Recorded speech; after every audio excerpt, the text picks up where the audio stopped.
महाभारत के युद्ध से पहले की बात है।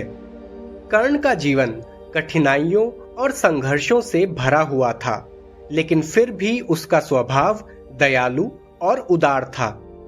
वह दानवीर के रूप में प्रसिद्ध था और अपनी मित्रता व परोपकार के लिए जाना जाता था।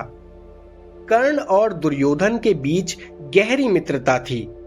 जब पूरा समाज कर्ण को उसकी जाति और जन्म के कारण अपमानित करता था, तब दुर्योधन ने उसे अपनाया और उसे अपने राज्य का हिस्सा बनाया।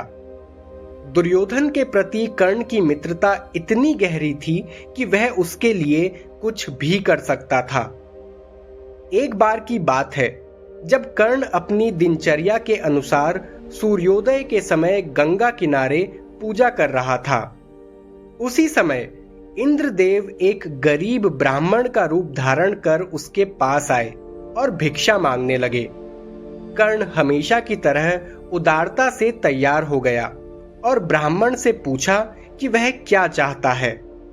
ब्राह्मण ने कर्ण से उसके कवच और कुंडल की मांग की, जो उसे जन्म से प्राप्त थे और उसके जीवन रक्षक थे। कर्ण ने एक पल के लिए सोचा, क्योंकि उसे पता था कि कवच और कुंडल त्यागने का अर्थ था अपनी सुरक्षा को त्याग देना, जो कि आने वाले समय में महाभारत के युद्ध के दृष्टिकोण से सही नहीं था। लेकिन दानवीर होने के नाते उसने निर्णय लिया कि वह इसे भी दान में दे देगा।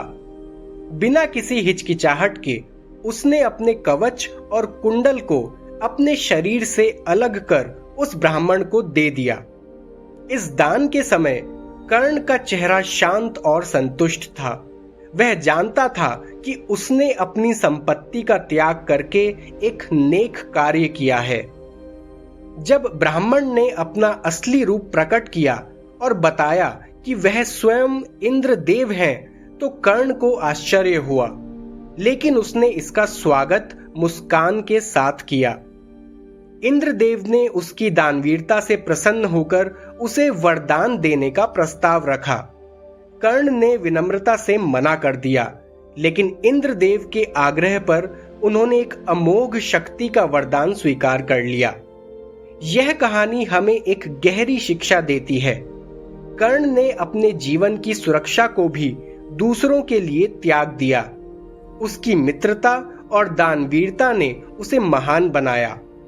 कर्ण का यह कृत्य सिखाता है कि सच्चा परोपकार वही होता है जिसमें हम निस्वार्थ भाव से दूसरों के लिए त्याग कर सकें। कर्ण के चरित्र से हमें यह प्रेरणा मिलती है कि चाहे जीवन में कितनी भी कठिनाइयां आए, हमें अपने आदर्शों और सिद्धांतों पर कायम रहना चाहिए। यदि आपको यह कहानी पसंद आई हो और आप इसी तरह की और प्रेरणादायक कहानियां देखना चाहते हो, तो कृपया हमारे चैनल को सब्सक्राइब करें, इसे अपने दोस्तों के साथ शेयर करें और लाइक बटन दबाना न भूलें।